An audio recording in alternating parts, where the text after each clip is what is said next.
Buen día, compañeros y maestra. Nosotros somos el equipo 4, que está conformado por Talia Margarita Flores Zaragoza, Mariela Concepción Mesa Grande, Luz Alejandra López Rodríguez, Lisbeth Huerta Flores, Lucía Tetel de la Cruz y su servidora Joana Lisbeth García Pérez. Nosotras vamos a presentar el tema de bioreactores de lecho fluidizado. Un bioreactor de lecho fluidizado, o por sus siglas en inglés FBR, es un tipo de dispositivo que se puede usar para llevar a cabo una variedad de reacciones químicas. En este tipo de bioreactor se pasa un fluido, que es un gas o un sólido, un líquido o ambos, a través de un material granular sólido. Son pequeñas esferas o pequeñas partículas en las cuales contienen a nuestro microorganismo a utilizar, a velocidades suficientemente altas para suspender el sólido y hacer que éste se comporte como si fuera un fluido. Aquí en esta imagen vemos cómo representar el reactor de lecho fluidizado, en el cual entra un gas y va a entrar al bioreactor de forma ascendente, va a empezar a mover las partículas y a crear burbujas. Y también existe una salida de gas, una entrada y salida de sólidos. Existen algunas variaciones en este tipo de reactor, en el cual también se agregan recirculaciones de un medio líquido. Principios de funcionamiento. La fluidización es el fenómeno por el cual un lecho de partículas sólidas se suspende en el seno de un gas o un líquido de tal manera que su comportamiento es semejante al del fluido. Como por ejemplo, aquí vemos en esta imagen partículas que se encuentran en el fondo del reactor, pero no presentan ninguna velocidad y tampoco ninguna dispersión. Pero al aumentar la velocidad del flujo, también aumenta la dispersión de las partículas por todo el medio de cultivo, o por todo el reactor, perdón. Y lo que esto hace es que va a hacer que se comporte similar a un flujo. Si un fluido de manera ascendente, a baja velocidad, y pasa a través de una capa, de un lecho de partículas finas, y estas partículas se quedan y no se mueve ninguna, se le llama lecho fijo. Pero si se incrementa la velocidad del fluido, las partículas comenzarán a moverse, a esto se le conoce lecho fluidizado. En esta imagen vemos cómo es que las partículas en el lecho fijo están fijas y el líquido les va a entrar por spray. Existe una entrada de gas, una salida de gas y recirculación del medio. Mientras tanto, en el lecho fluidizado entra gas y las partículas se van a empezar a dispersar, y más la recirculación del líquido va a hacer que esas partículas se muevan, y también existe una salida de gas. Si aún se aumenta más la velocidad del fluido, el lecho alcanza un punto en el que todas las partículas se encuentran en suspensión, que es el gas o el líquido. Y dependiendo de la velocidad de la que el oxígeno o el líquido son suministrados y del tamaño y densidad de las partículas, el comportamiento de las moléculas, la dispersión y el tamaño de las burbujas es proporcional a estas dependencias. Como por ejemplo, aquí vemos estas burbujas bastante grandes, pero partículas bastante pequeñas. También sabemos que estos reactores tienen una excelente transferencia de energía y un buen mezclado. Tipos. Lecho con fluidización no burbujeante o estacionario. En este, el incremento de la velocidad por encima de la mínima fluidización suele dar lugar a una suave y progresiva expansión del lecho. Las posibles inestabilidades provocadas en otros bioreactores por un flujo irregular se ven amortiguadas. No se observan heterogeneidades ni formación de burbujas en el lecho. Este es una representación en industria, este es para abonos de doble paso. Lecho con fluidización burbujeante. Tiene lugar cuando hay una entrada de gas denso a alta presión. Cuando se incrementa el gas, hay grandes inestabilidades con aparición de burbujas y canales. A mayores velocidades, la agitación pasa a ser más violenta y el movimiento de las partículas más vigoroso. Suckling con slux axial. Sistema gas sólido. Aparición de burbujas de gas que se mueven ascendentemente entre las partículas.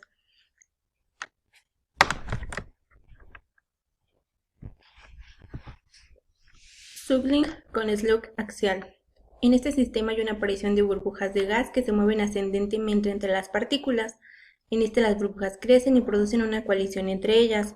Este fenómeno es conocido como suckling, como lo dice su nombre, y las burbujas producidas se denominan slugs. Suckling con slugs de pared. En este las burbujas se empujan hacia arriba con un movimiento semejante al de un pistón. Las partículas caen desde el slug, que es la burbuja, cuando éste se desintegra al llegar a la superficie. A partir de dicho instante aparece otro nuevo slug en la parte de abajo, como se muestra en la figura. Fluidización turbulenta. En este régimen se observa un movimiento turbulento de sólidos y burbujas de gas de diversos tamaños y formas. Fluidización en fase dispersa con transporte neumático de partículas. Con un aumento de la velocidad del gas aún mayor, las partículas son transportadas por el mismo expulsándolas fuera del lecho. En este estado se tiene un lecho fluidizado disperso, diluido o en fase dispersa con transporte neumático. Lechos fluidizados circulantes. Los gases se encuentran a una velocidad más alta, suspendiendo así el lecho de partículas como consecuencia de la existencia de mayor energía cinética del fluido. Este a su vez se divide en dos, el A en turbulento con ciclón externo y el B que es de fase dispersa con ciclón externo. Lecho fluidizado vibratorio. En este gas a bajas velocidades y fluidización relativa, con algunas partículas finas arrastradas. Estos son algunos ejemplos en la industria. Este es el lecho vibrante sobre ballestas y el lecho vibrante sobre muelles. Hola, yo voy a hablarles sobre las partes que componen y el funcionamiento de este bioreactor de lecho fluidizado.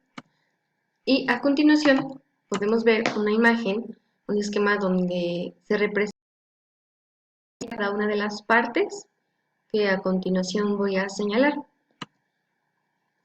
Debemos mencionar que este tipo de bioreactores manejan células inmovilizadas, que son células que están físicamente confinadas en un espacio donde no pueden salir, y esto con la finalidad de tener una mejor productividad e incluso impedir que hayan mutaciones genéticas. Es importante mencionar que con este tipo de células no se pueden extraer productos intracelulares. También cuenta con un sistema de suministro de fluido. Este ayuda a que el líquido fluya en el sistema. Un difusor que sirve para brindar oxígeno, un distribuidor que es una plática con perforaciones que hace que el oxígeno se reparta de manera uniforme. Un sistema de medición de temperatura, aquí nos indica la temperatura en la cual se encuentra el medio, y columnas de fluidización, que es un tubo en el cual viajará el fluido que suspenderá las partículas. También contamos con un sistema de presión. Este nos ayuda a saber exactamente la presión del bioreactor. Un sistema de suministro de fluido. Este es importante porque consiste de varias cosas, como válvulas, como ventiladores, otros dispositivos.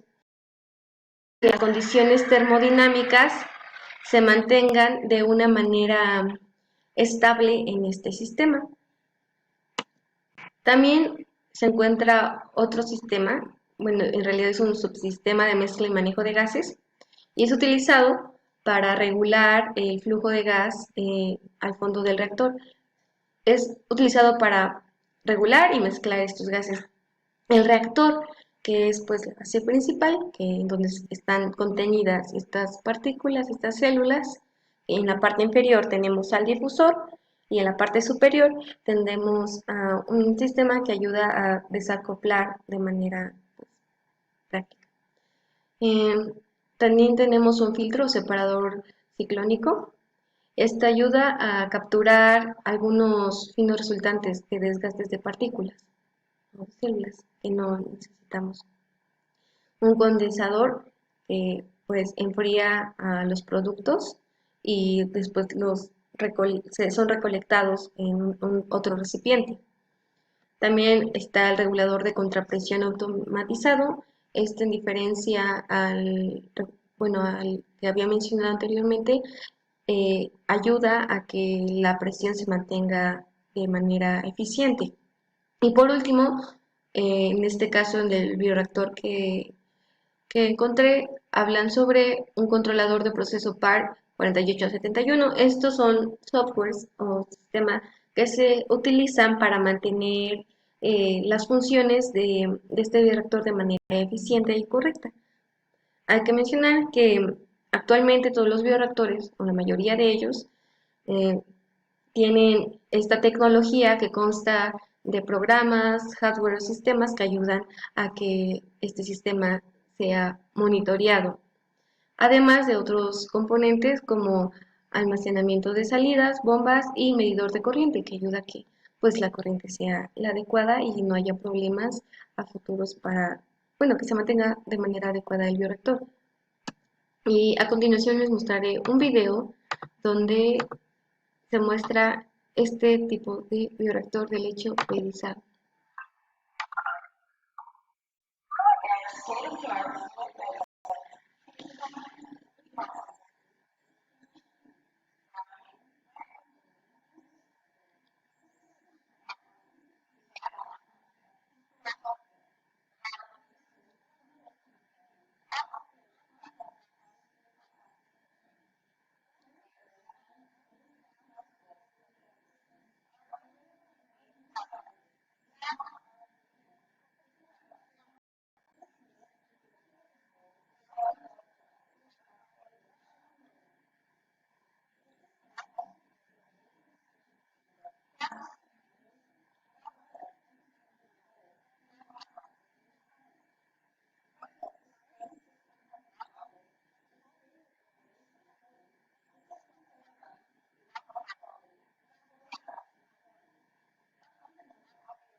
Para las aplicaciones de este reactor se incluyen la síntesis de reacciones entre sólido-gas, precisamente el gas que se administra, y el sólido al que se adhieren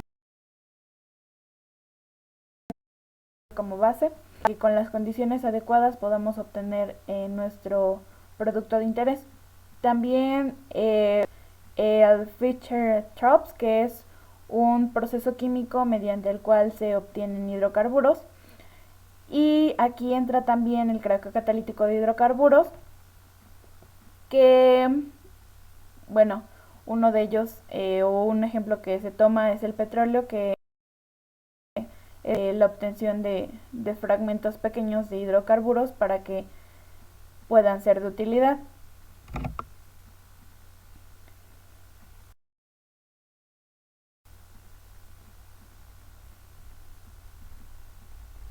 Además, la gasificación en lecho fluidizado puede utilizarse para convertir el carbón, la biomasa y los materiales de desecho precisamente en gas sintético. Este es uno de los puntos importantes de las aplicaciones de este reactor, la obtención de gas.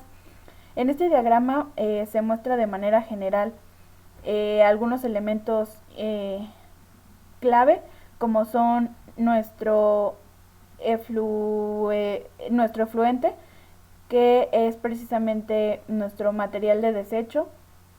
Tenemos una entrada y una salida, que viene siendo nuestra agua ya tratada, por ejemplo, y tenemos una entrada de aire y también una salida de exceso de biomasa, además de nuestra recirculación de la biopartícula.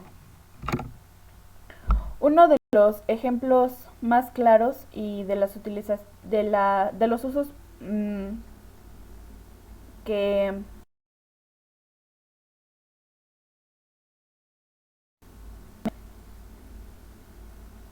es con el tratamiento de la materia orgánica de las aguas residuales en la industria agropecuaria. De manera específica llama la atención la industria cervecera, puesto que sus efluentes contienen principalmente azúcares, almidón soluble, y ácidos grasos volátiles que en general son fáciles de degradar. Y aquí nos muestra en esta parte un diagrama en el que podemos visualizar también un poquito más claro como el proceso con nuestra materia orgánica, con nuestra recirculación y con ese microorganismo que nosotros vayamos a utilizar, además de la obtención precisamente de ese gas. Las ventajas que tienen los bioreactores de lecho fluidizado son variadas. Entre ellas se encuentra la mezcla uniforme de partículas soluto-fluido, en la cual se va a generar una mezcla entre células y medio de cultivo, lo que va a facilitar una mayor tasa de transferencia de masa, transferencia de oxígeno y nutrientes a las células. Estos bioreactores operan en un estado continuo. Al estar en este estado continuo, se tiene una alta conversión de producto, o una gran cantidad de producto es obtenida, y también una elevada capacidad de tratamiento. La fluidización uniforme a velocidades relativamente bajas. Esto indica que va a haber un menor gasto de energía y por lo tanto puede reducir el costo de este bioreactor. Otra ventaja es el uso de células inmovilizadas. Al estar las células inmovilizadas y al estar en una operación continua, esto es bueno porque las células no se lavan, no hay lavado celular y por lo tanto evitan los problemas de obstrucción, alta caída de presión del líquido, calcificación y compactación del lecho, a comparación del lecho fijo, donde sí hay obstrucción. También se tiene un mejor control de temperatura, sin punto caliente en el lecho, y en este tipo de bioreactor se facilita la carga y la extracción del catalizador, cuando el lecho de sólidos debe ser eliminado y reemplazado con frecuencia. También otra ventaja es la distribución uniforme del catalizador, el cual va a tener una mayor duración en este tipo de bioreactor. Así como ventajas, también hay desventajas en el reactor de lecho fluidizado, como la expansión del lecho, que es una consecuencia o desventaja debido a que la expansión de los materiales del lecho en el que el reactor a menudo se requiere un recipiente más grande que el de un reactor lleno. Este barco más grande significa que se debe gastar más del capital inicial. Los requisitos de bombeo y caída de presión también son una desventaja, pues el requisito de que el fluido suspenda el material sólido requiere que se alcance una mayor velocidad del fluido en el reactor. Y para lograr esto se necesita de bombeo, por lo tanto mayores costos de energía. Además de una caída de presión asociada en las camas profundas, también requiere un poder de bombeo adicional. Arrastre de partículas, pues las altas velocidades del gas presentes en este tipo de reactor a menudo dan como resultado partículas finas que son arrastradas. Esto puede ser un problema muy difícil y costoso de abordar según el diseño y la función del reactor. Falta de compresión actual, pues la compresión actual del comportamiento real de los materiales en un lecho fluidizado también son bastante limitados, pues esto puede ser un problema también para calcular la masa compleja y los flujos de calor dentro de la cama. Debido a esta falta de compresión se requiere una planta piloto para nuevos procesos, incluso con plantas pilotos, la aplicación puede ser muy difícil y puede reflejar lo que se experimentó en prueba piloto. La erosión de los componentes internos como desventaja también, pues el comportamiento similar a un fluido de las partículas sólidas finas dentro del lecho eventualmente causan el desgaste del recipiente del reactor. Esto puede requerir un mantenimiento costoso y un mantenimiento para el recipiente de reacción y las tuberías. Pérdida de presión. Si la presión de la fluidización se pierde repentinamente, la superficie del lecho puede reducirse repentinamente y puede dificultar el reinicio de la cama. Esto puede ser un inconveniente o puede tener implicaciones más graves como reacciones fuera de control, además para reacciones exotérmicas en la que la transferencia de calor se restringe. También otra desventaja es que en operaciones no catalíticas a altas temperaturas, la aglomeración y sintetización de las partículas finas pueden requerir un descenso en la temperatura de trabajo. El tratamiento continuo de sólidos proporciona productos no uniformes y un rendimiento bajo, especialmente a altos niveles de conversión. Y por último, la presencia de burbujas en lechos burbujeantes disminuye el mezclado en la fase densa y el gas que atraviesa el lecho en forma de burbujas.